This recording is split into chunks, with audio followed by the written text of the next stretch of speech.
repeat the sounding joy, repeat the sounding joy, repeat the sounding joy.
Mga kapatid, isang nagliliwanag at nanginginig na ika-tatlong simbang gabi sa ating lahat bilang sambahayan ng Diyos. Narito tayo pang muling pagdiwang at alalahanin ang pagtatal ng ating tagapagligtas na mula noon hanggang ngayon, liwanag at pag-asa ang dulot sa ating lahat kahit pa sa mapaghamong panahon. Ang paksa po natin ngayon ay si Jesucristo, ang liwanag at pag-asa ng sanlibutan. Sa teksto, Isaiah chapter 9 verse 2 to 3 at Lucas chapter 2 verse 8 to 20.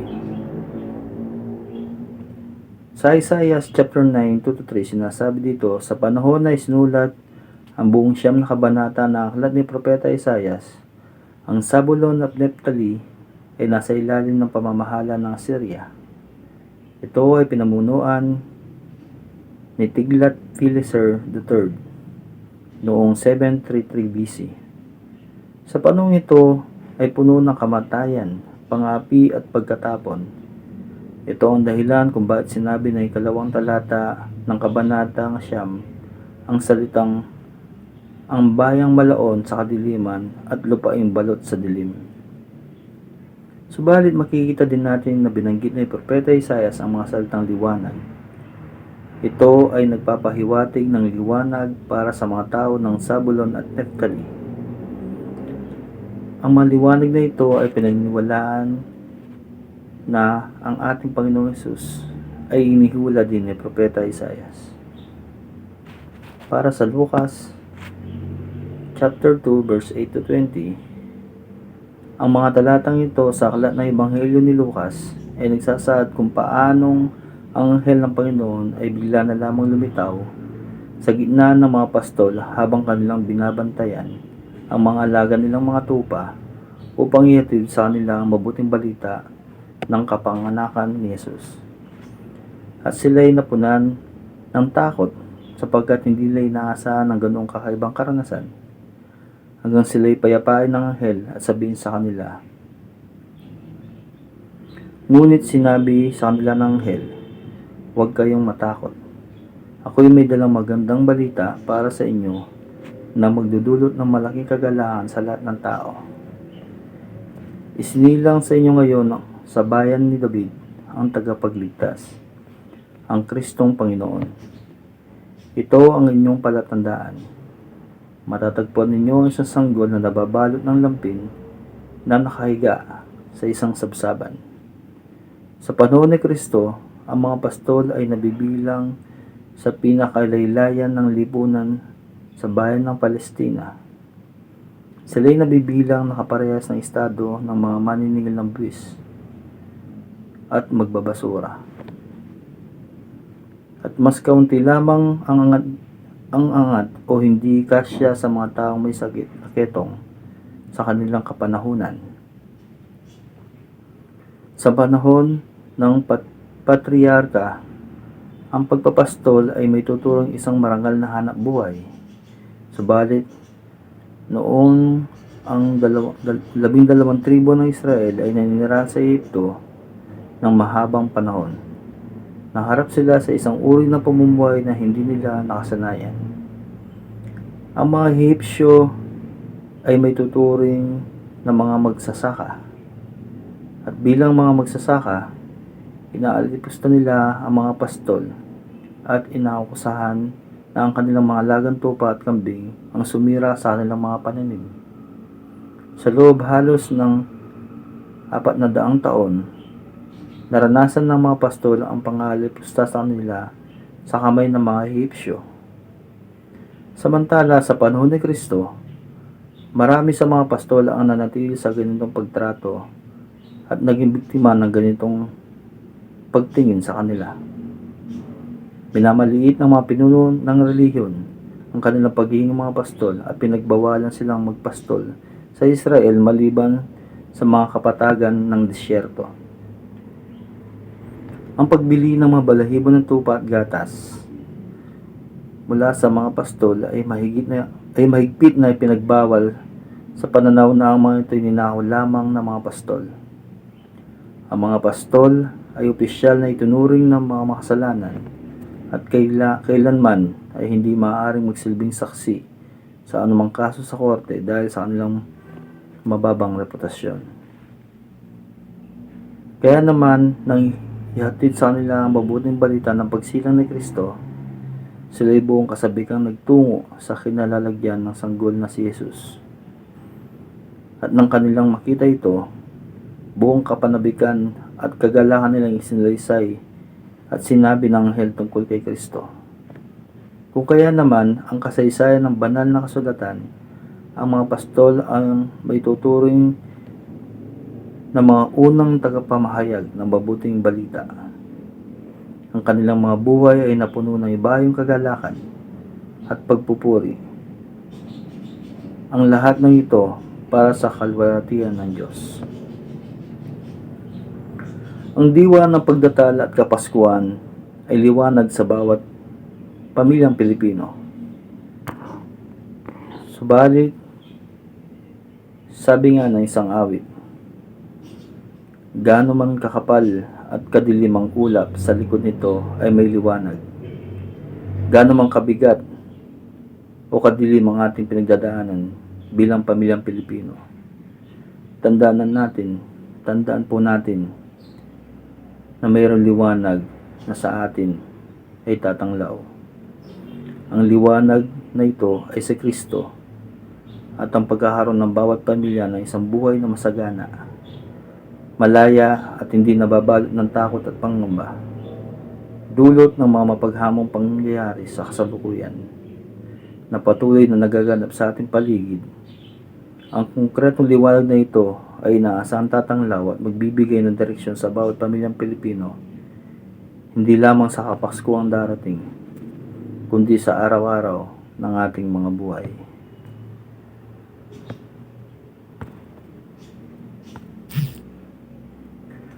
Maaaring nadarama ng ilan sa inyo o sa atin na unti-unti tayo naapektuhan ng kadiliman o sa mga pangyayaring nagaganap sa atin.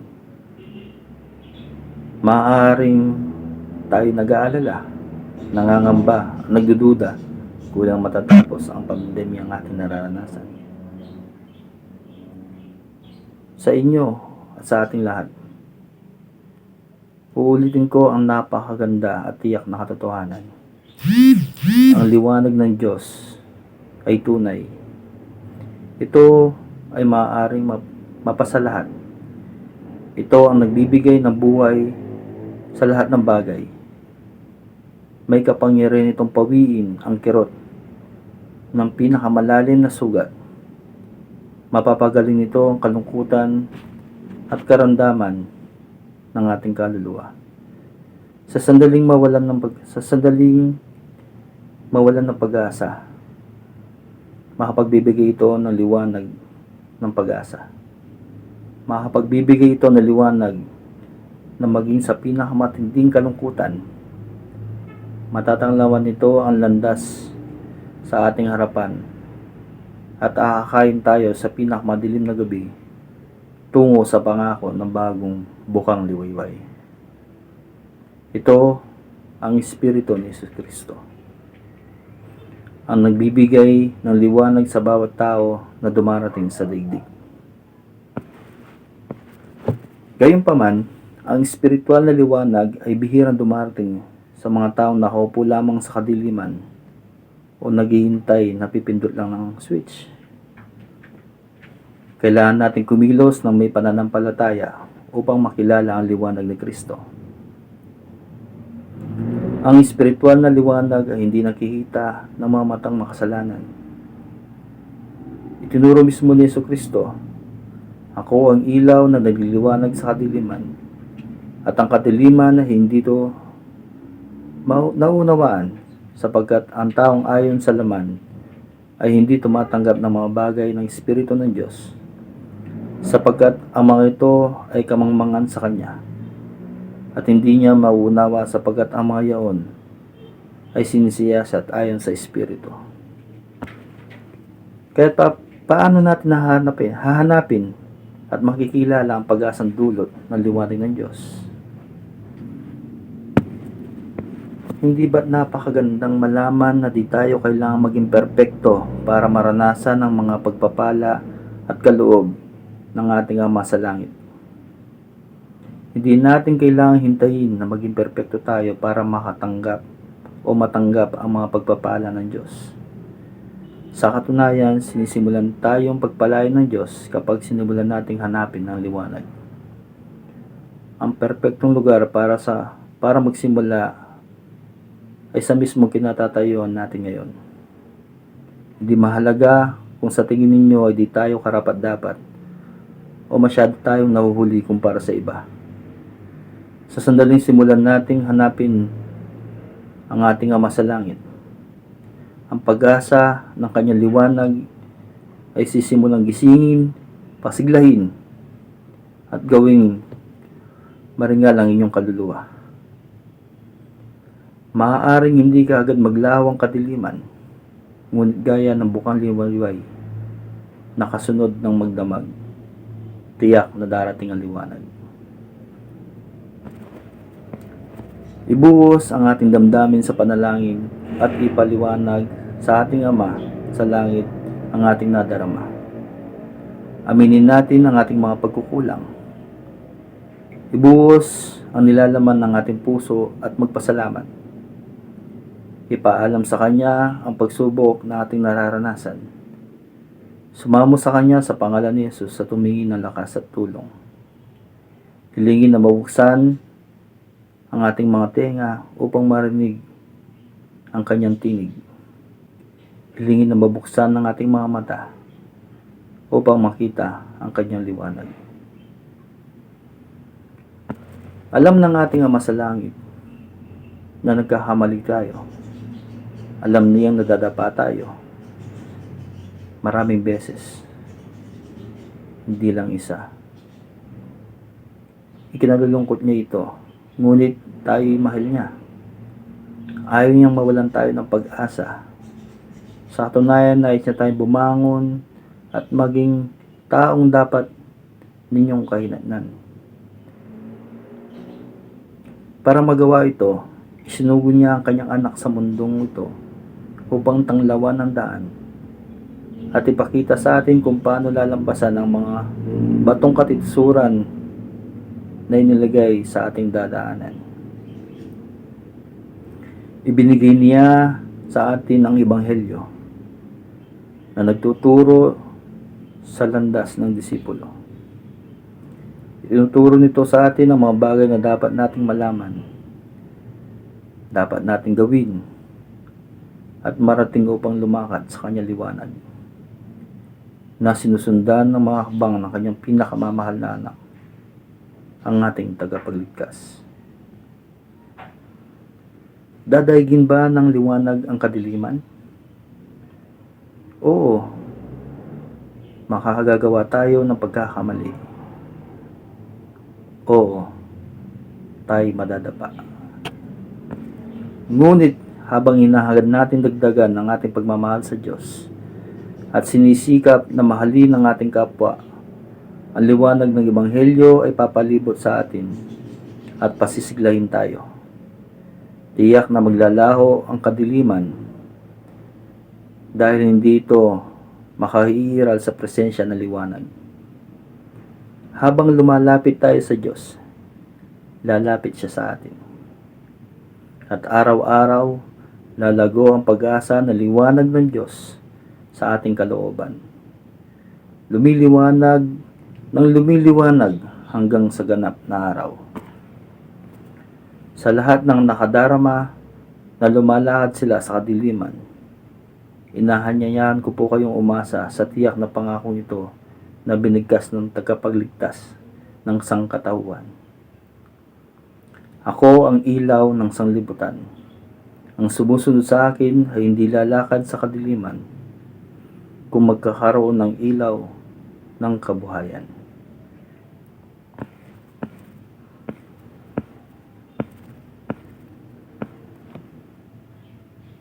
May mga panahong tila naiimpluwensyahan o nababalot ng kadiliman ng ating buhay.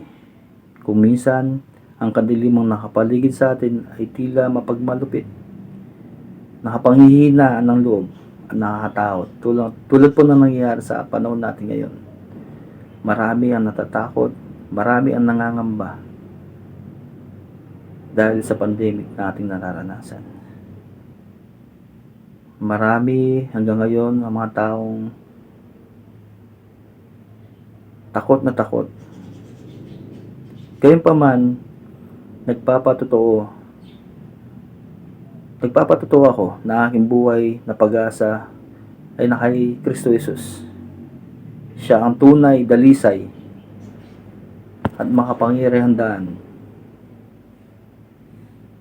tungo sa banal na kaliwanagan.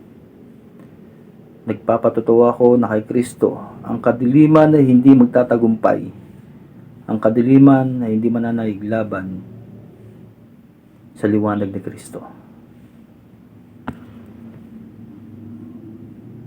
Nagpapatotoo ako na hindi makakayanan ng kadiliman ang liwanag ng anak ng Diyos na buhay. Inaanyayahan ko ang bawat isa sa inyo na tanggapin siya sa inyong puso. Hanapin siya sa pamamagitan ng pag-aaral at panalangin. Magpunta sa kanyang simbahan, maging ang simbahan ni Jesucristo ng mga banal sa mga huling araw. Alamin ang tungkol sa kanyang ebanghelyo. Maging aktibo, tulungan ang isa't isa, at buong galak na paglingkuran ang ating Diyos. Mga kapatid, maging sa napakadilim na gabi, aakain kayo ng tagapagligtas ng daigdig sa unti-unti, maganda at maliwanag na bukal liwayway na sisikat sa inyong kalooban.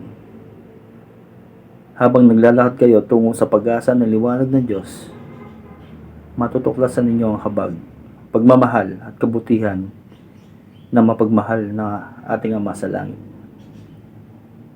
Sa Kanya'y walang anumang kadiliman. Pinatutuhanan ko ito sa sagradong pangalan ni Jesucristo.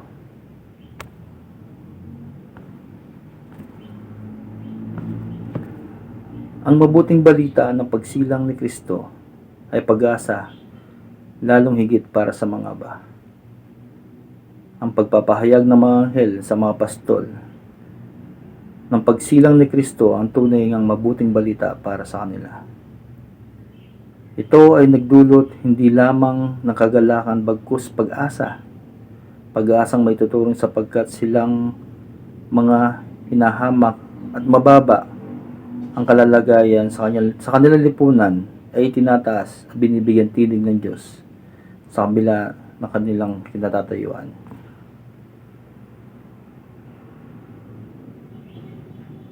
Mga kapatid, tila nga kakaiba ang pagsalubong at pagdiriwang natin sa pag-aalaala ng pagdatal ni Kristo. Subalit huwag nating hayaan ang mga pagbabagong ito at ang tila ba dilim na gustong umagaw na liwanag at pag-asa na nagmumula sa Diyos ay makapigil sa pagiging daluyan natin ng liwanag at pag-asa para sa iba. Muli natin tanganan ng liwanag na nagbibigay katingningan sa ating buhay. Ang ating kapwa na minsan pinagkaitan ng liwanag at pinagdamutan ng pag-asa dahil sa kanilang abang kalalagayan.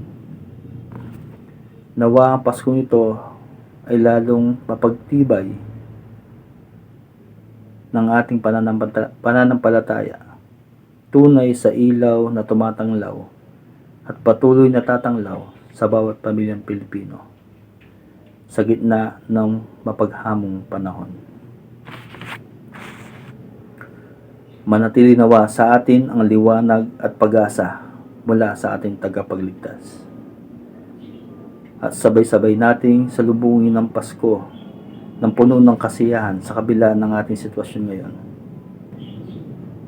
Ipagdiwang natin ang kapanganakan ng ating tagapagligtas. Maraming salamat po.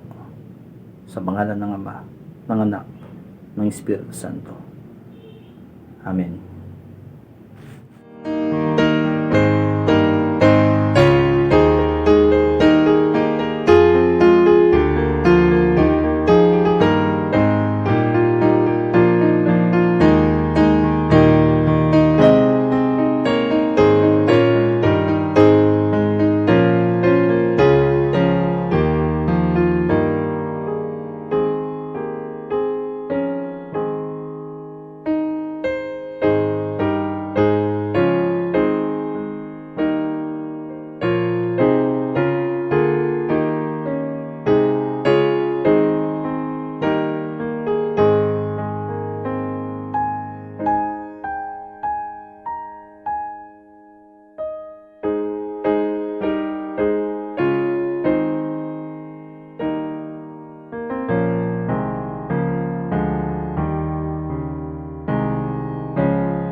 The first Noel, the angels did say, was to certain poor shepherds in fields as they lay, in fields where they lay keeping their sheep on a cold winter's night that was so deep. Noel, Noel,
Manalangin po tayo, mga kapatid.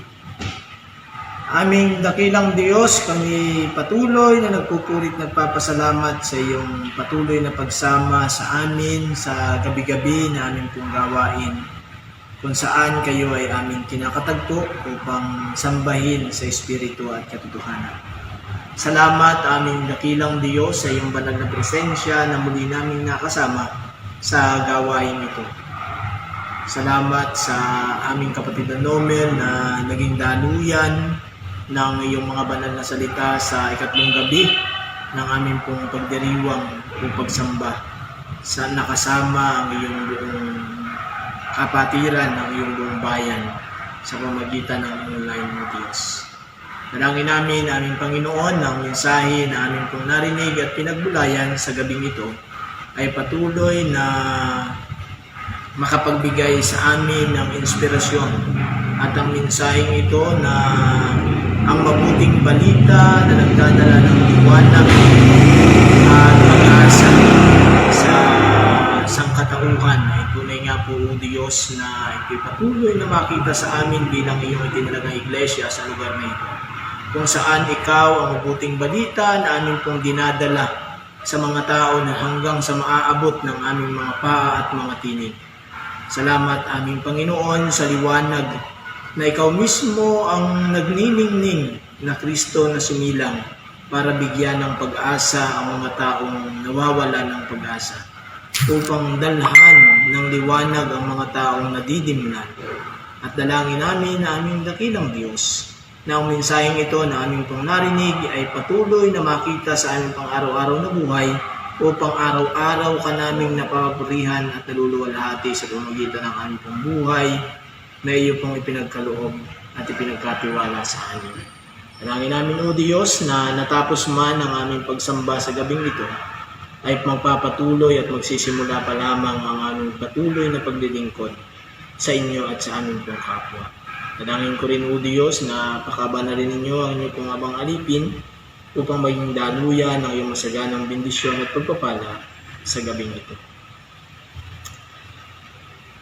Sa Diyos na siyang mabuting balita sa sangkatauhan, si Kristo na siyang liwanag ng sangkatauhan sa panahon ng kadiliman, si Kristo bilang mabuting balita na nagdala ng pag-asa sa sangkatauhan, taglay ang pag-aalay niya ng buhay para bigyan tayo ng buhay na walang hanggan. Mga kapatid, tanggapin ninyo ang pagpapala, kasaganaan, pag-ibig at pag-iingat na nagmumula sa Diyos Ama, Anak at Espiritu Santo. Amen.